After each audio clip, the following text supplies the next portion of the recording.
package. What's up, buddy? Looks like I'm gonna do an unboxing and a review of this thing. So before I jump into unboxing this thing right here, I'm gonna take this opportunity to talk about some other products people have sent me. So people send me stuff, and I appreciate it, but some of it is not great. So if it's not great, I'm not gonna review it. If somebody's watching this and you guys want to send me stuff to review or whatever, you're more than welcome to. If it's something that you think would be appropriate for my channel for camping or traveling or filming or whatever. So but if it's not good, don't bother. If it is good, I'll be honest about it and I'll show it on the channel and whatnot. So here's a couple things I got that I actually really like. So the first thing, I can't show you what it is because half of it I'm filming on. It's my phone case. And then the phone case actually goes to a magnetic holder, which is in the S2000 right now. And I don't feel like climbing up there to show it to you, but I'll put a screenshot of what it is right here. So yeah, Rockform sent me this case. It's a good case. I wouldn't vouch for it if it wasn't. I got the magnetic one. It does have the capability to have the twist mount lock on it, and it came with this mount, which is also nice. But I got the magnetic mount, so I kind of want to get the twist mount. So anyway, forever I always used life-proof cases, and this Rockform one, I actually really like it. I think that's how you pronounce it, Rockform. It was awesome. They sent it to me. It's a really good product. I wish that I had got the one with the twist mount. This is twist mount compatible, this case, so all their cases are both, I believe, both magnetic and twist mount, but the actual mount I got is magnetic. And I drive pretty spiritedly, so magnetic won't really hold it on that well, but the way I set it up, it's kind of resting on my dash anyway, so it's not really a problem. But I do wish I got the twist form one, and I may actually buy one of those as well. But it's very helpful because a lot of times I'm holding my phone and driving, which isn't legal or safe, and I do it to film time lapses, and sometimes I'll hold my phone up for like 10 minutes to get like a 30-second time lapse, and they come out pretty good, but they'll be a lot better now, so that'll actually help my channel. But yeah, it's a nice case, and so I appreciate you guys sending it to me, and thanks. And if anybody else has anything else nice to send, I will review it if it's worth it. So here's actually another product I got, which is very cool. I actually really like this one. I'm excited about it. So camping a lot of times tends to get very hot. And I was looking into air conditioners. I forget the name. There's like an actual real one now. It's not like a swamp cooler. And I would eventually like to get that. For now, we've been living off a little rechargeable fan. And so a company reached out and asked if I wanted one, and they sent me this, and it's actually great. Don't have the original packaging anymore, but the box inside of the box was this nice solid hard case. All right, so this case, which has straps on it, little hooks to hang or wherever you want to mount it, attached to a backpack, I don't know, unzips. It's got two zippers, and out comes this fan. Oh, there's also straps in here and instructions and stuff for hanging it up. Fits tightly in here. It's almost easier to turn it upside down to get it out.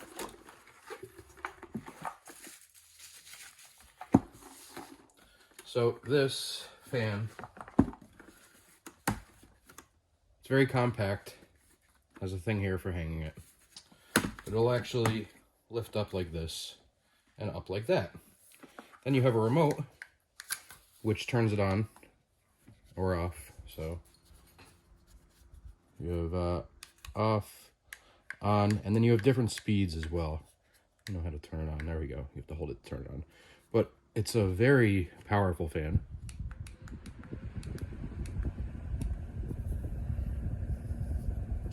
And it also oscillates,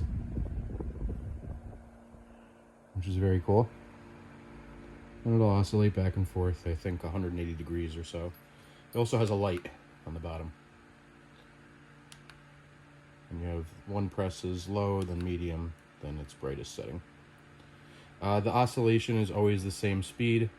However, the fan speed can be increased, I think, in 4 increments. So that's the most powerful, which is actually pretty powerful. And then on top of that, it also telescopes. There's buttons here to use as well for the lights and the power. And if you tap the power button here, it just keeps getting faster. But this also telescopes.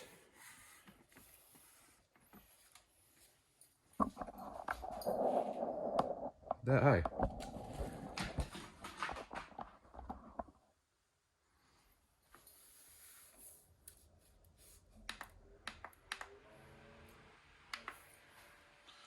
And if you want to actually turn it this way, this flips over this way, and you could have it go however you want. So, I don't know, it's a very versatile thing. I think it's going to be a lifesaver when the tent's really hot in the summertime or when we're in warm climates. It gets very uncomfortable inside a tent. Keeping me cool is very difficult, and keeping Cassius cool with his fur coat is even more difficult to do. So when we were actually camping down south, I remember one night it was so hot out, the fan just wasn't doing it, and I actually had to bring him into the car and turn on the AC just to cool him down out of fear of my dog getting heat stroke. One thing I forgot to mention about the fan is that it's USB-C to charge it, and it has an output so you can charge your phone or whatever else from it through USB. Oh, and I've used it a couple nights on low without having to recharge it, and it still had life left. So anyway, great product. Thank you, Venti, for sending this to me. I'm going to make a lot of use out of it. It's actually awesome. And now what we're here for is this. Now there's a few different variations of this. I think basically the difference is just the footprint of them. So this one, the difference is it has 4 outputs. That's not this one. This one is just a lower profile one, but wider as far as I know. This is the one I have in this box. At least that's the one I ordered. We'll open it and see if they sent me the right one. It has 1 output. And then these are essentially just the diesel heaters themselves, which these 3 have those in them, but these also have fuel tanks in them and pumps. Where with these style, you have to purchase the pumps and the tanks separately. So this wasn't sent to me. This I actually purchased with my own money off Amazon. I believe it was like 150 bucks. I'll put a link in the description to which one I got specifically. But it's made by H Calorie, whoever they are. Actual, like, I believe there's diesel heaters that are made in Germany and maybe some that are made in America, and they're very expensive. They're like $1,000 or even more. This thing's only 150 bucks. As far as I know, they're all the same technology. Maybe the other ones have better features. Maybe the other ones are guaranteed not to kill you from carbon monoxide poisoning. But we'll find out how this one works.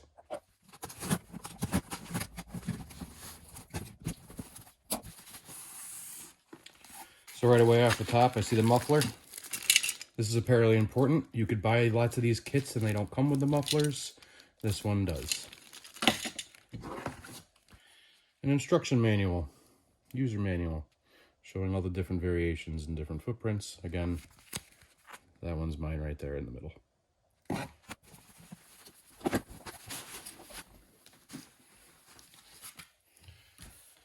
And then also in the box, well, so far, maybe there's some more in here, but it appears to be missing some parts that I ordered. So that weren't in the picture. I had ordered, oh, no, maybe they're underneath. I see some stuff underneath. So let's see. Let's not speak too soon. It has some hose clamps. I think I'm actually going to not use these. I'm going to use ones with thumb screws on them. From some of the other videos I've seen, those seem to be nice. This is the air filter, I believe, for the intake.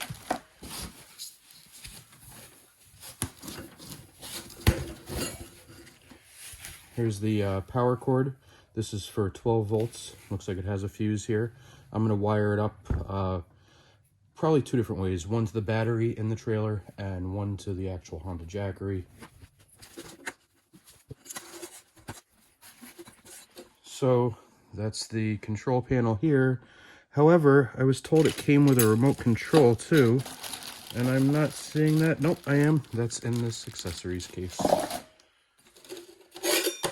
This is the flexible exhaust tubing. I've seen people modify the bottoms to make this fit better. And then this is the collapsible intake, or sorry, this is the collapsible supply, or return, I should say, that mounts on here and blows the hot air at you. I'll have to get an attachment because this is going to be permanently mounted inside the trailer, exhausting out of the trailer. I'm going to have to modify the trailer, put a hole in the floor to get the exhaust to go out. But then this is going to run up. I'm thinking probably right out of the window there, and then I'll be able to put it into the rooftop tent from there and hopefully be warm.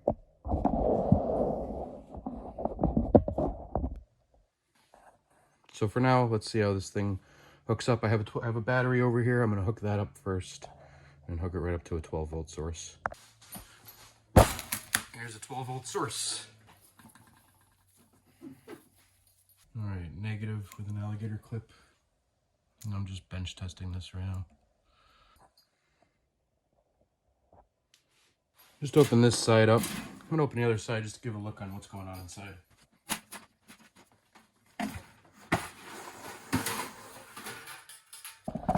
So essentially your controller, which is powered by the 12 volts, just has some wiring going back here to this little baby pump right here. This is your fuel tank, and then this is the actual diesel heater down there. I don't know how many kilowatts this one is. I forgot. I don't know how many BTU it is. I'll look it up and put it in the description if I could find it. But yeah, it's basically just a simple system that's compact. This does not seem to be too secure. The whole thing seems really flimsy, especially when you take the flimsy cover off. And the diesel tank doesn't really even seem to be strapped down anyway. I may put a self-tapper here and put a strap down because I'm going to be driving and hitting bumps. The good news is it's so simple and easy to take apart and repair things or modify things, so that's nice. I don't like things that are really complex. So now I'm going to put some fuel in it, see if I can start it up. Now normally I wouldn't do this indoors. We're in a big garage and I have my garage bay door open a little bit and a door, well, the actual regular door open behind me. So I don't have a diesel can, I don't have a yellow can, but I do have some diesel. So we're going to attempt to just pour some in. So that was exactly 1 gallon of diesel. And you can see it pretty much topped it off right there. And from what I've read about this thing is that should last about 3 days or maybe 3 nights. But yeah, those are the sight glasses, so it's filled up. So now let's try to fire this thing up. From what I understand, it makes a lot of noise and clicks. Let's see, we got an OK thing. It's in Celsius. Settings 0031. So it looks like there's a timer on this thing, a lockout. I don't really know. There's a power. So I just turned it on. I don't know what any of this stuff means. P 4.7. 0003. Maybe that's an error because there's no fuel. It has to prime and pump itself first. So let's see if we can figure this out. So it did start running immediately. It was blowing, not warm air, but there's air being blown out of here right now. I'm not hearing the pump click, which makes me think that it's not priming. Okay, so it's been 1 minute and 4 seconds now, and I hear the pump clicking. I heard a lot of complaints that it's loud. It does not seem that loud. The pump is becoming more rapid. It's now 2 minutes and 27 seconds. The fan is blowing faster. The pumping just stopped and it turned off. And it's flashing battery. I know this battery is good on the side here that I'm using. It's fully charged. Error 01. Let's see what that's about. So what I'm thinking is that the alligator clips I was using were too thin of gauge. And they were getting a little warm, so maybe it was drawing too much amps. So I just hooked these wires up directly to the battery leads, and I'm using the alligator clips just to hold them on there. So let's try this again. I'm going to turn off some of the lights in here so we can get a better view of the screen. So as soon as you press the power button, the blower starts blowing out of this bottom supply. After 1 minute and 30 seconds, the fuel pump starts clicking. And you could hear it pumping. And I think that's it priming the system. Then at about 1 minute and 50 seconds, the screen dims. 2 minutes, 20 seconds, I heard the flame kick on, the pilot, or the glow plug, I should say. And I immediately smell exhaust fumes in here, but I do have the door open. And I feel heat coming from underneath here. This is, I think, starting to get a little warmer. It's definitely kicking out a little bit of heat now at 3 minutes and 20 seconds. I had to actually turn on the blower on my furnace to blow some of the exhaust fumes away, even though my bay door is open and this side door is open. The exhaust fumes are pretty stinky. Definitely kicking out some heat now. And now it's smoking like crazy. I'm not sure why. And the pump has stopped. Here's the ambient temperature. It's 57 degrees. It's coming out of there. It's 105, 106.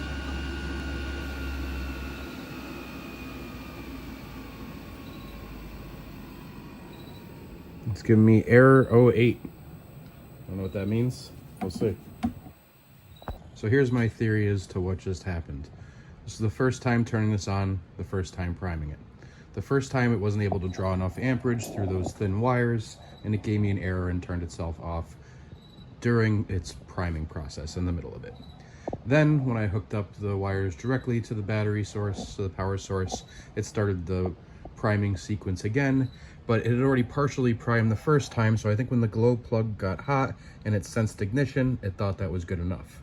However, there was air bubbles in it, which caused it to not run efficiently, so it burned off whatever fuel was in the line and then got an air bubble, made it smoke, and gave me the error number 8, which was bad fuel, etc. Let's try it again and see if it works. I may run into the same issue because there's already air in the line, but we'll see.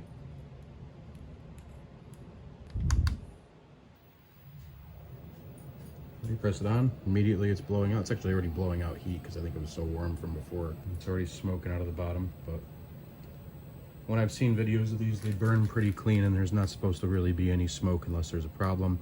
However, I think that may just be residuals from the first error I had here, or second error. I'm not hearing the pump kick on. I'm gonna try turning it off.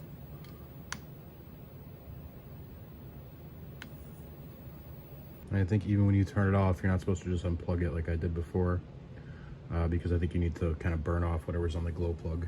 I'll try turning it on again. Oh, by the way, that gallon I put in brought it up to here. So, looks like maybe it can hold 1.25 gallons, possibly. Okay, so now I hear the pump going. And you can see it moving there. There are some air bubbles. And it's firing up.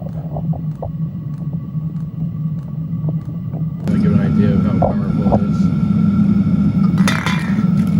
I'll let it run for a few minutes, make sure it doesn't get any errors. It seems to be running very efficiently now. I don't see any smoke coming out of the exhaust. However, I do see an air bubble here that's kind of working its way down. I'm kind of curious what's going to happen when it gets down there, if it'll get down there. It may just kind of stay there and forever, I don't know. So it's really bumping out some heat now. This thing's off the charts, 250, 200, let's see, let's let it get settled.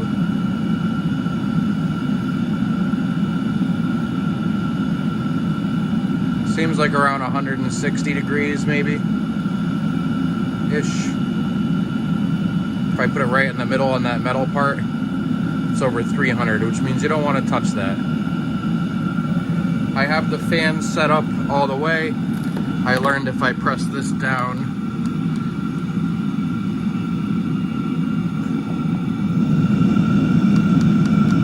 the fan down.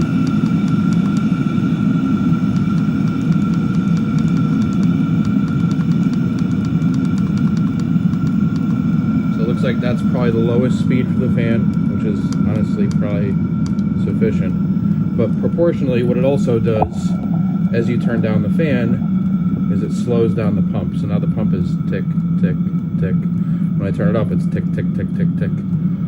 So I don't know how to set the actual temperature, but what I see here, I see 17 degrees Celsius. This thermostat comes off, and you can lengthen these wires here, and I can put that right in the tent. But since it comes with a remote, I don't think I'll have to do that. I'm gonna try messing with the remote. So the remote seems pretty simple. It's just got an off and on, plus and a minus. I don't even know if it comes with a battery. It doesn't seem to. So there actually is no battery. And I don't know what the hell kind of battery that takes. It's not a AAA, it's even smaller. So that's the voltage right there. It's reading that it's taking. From my understanding, it doesn't use a lot of electricity. That's the voltage right there right now. And it'll run off a Jackery, which I have in the trunk, the Honda Jackery, for quite some time. Now, I haven't quite figured out, there's the error codes, there are none right there. That's how long it's been running. So it's been running for 29 minutes. It doesn't stink anymore. There's no more smoke. That must have just been a fluke when I first started it up, as I said about the air bubbles, like I suspected. Gives it to you in Celsius, the temperature. I think that's the temperature this is reading, this controller. I don't know how to change it to Fahrenheit yet. And then P is for pump capacity. So right now it's click, click, click, click. But if I turn it up, the pump gets slightly louder and much faster. And so does the blower motor. So now it's click, click, click, click, click, click, click. So I've learned that. I learned I need a 27A battery, which I don't think I've even seen one of those. So I'm going to try to go to Home Depot and find one. Otherwise, I got to order one from Amazon because I want the remote to work. So that's how you set your temperature anyway.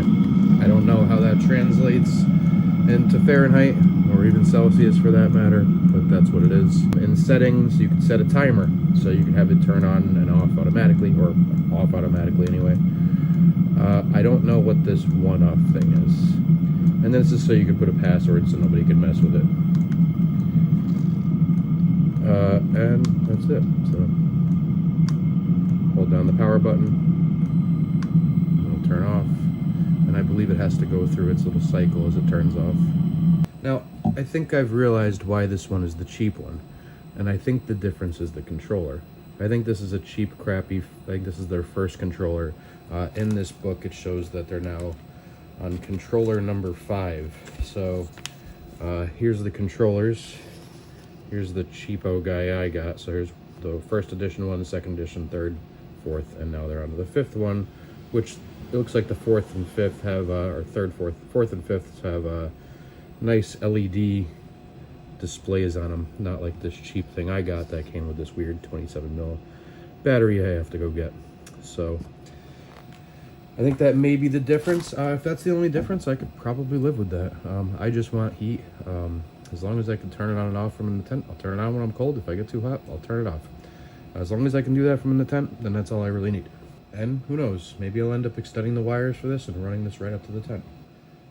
But there's definitely going to be a learning curve on trying to figure out all these features. The user interface is not very user-friendly at all. And even though I pressed off a couple minutes ago, it's still blowing warm air.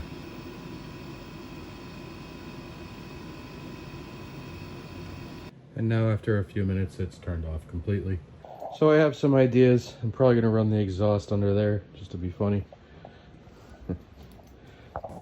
And I'm thinking that's gonna be the permanent location for this, right there. So I'm gonna mount that there. I'm gonna drill a hole underneath it for the exhaust and the intake. Or I may just leave the intake in this part right here. I'll have the exhaust go out and run to the back. And I'm thinking I will hard pipe it from there along here and have a little hole here. So when I do the windows, what I could do is just take some flex pipe whenever I'm setting up camp, put it right on here and up into the tent window, and that'll give me some heat. And that should be it. I'll have to wire it in. It came with an inline fuse, but I have a fuse box over there, so I'll probably wire it into my little fuse box thing here. And I'm thinking, even though I worked really hard on making that little mini aluminum battery pack for this motorcycle battery, I think I'm going to redo that. Now that I'm better at welding, I will make a flat platform going across that could house a larger battery with more amps. More amp hours. So yeah, I think that's what's going to happen. And I'll have to figure out a battery for the remote.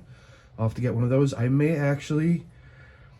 get the one with the better controller just because the batteries are more readily available. I don't want to have to wire that and bring it up to the top. So, well, we'll see. I'll try it out for now. But yeah. Oh, also, I realized these fit nicely in here if you put a little chalk. The donuts. So I'm going to get new tires for this donut and that donut there. I'm going to bring 2 donuts, and I'm going to bring 118, just the tire, and 119 and put them on top of those. And then I'm going to I'll obviously do a little container for diesel right there. That's the fuel for the Moto Compo. But I'll have to get a diesel tank as well. And I have to figure out water storage in this thing too. Now, in the wintertime, freezing will be an issue. But I've been thinking about putting a little black ABS pipe here, like 4-inch black ABS going across with a Schrader valve on it that I can fill up with pressure from the air suspension, from the air tank. And that'll give me pressurized water, although it won't be heated. They do have some things that you can insert. They're like big wands that electrify. They get hot from electricity and they heat up your water. However, it'll be freezing when I'm driving, so I'll have to figure out water storage because I do want to do some winter camping in this setup.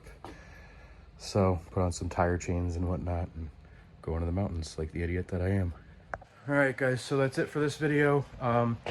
In a video upcoming soon, I will be showing the install of how I'm going to run the heat to the tent and everything, and how I'm going to install that permanently.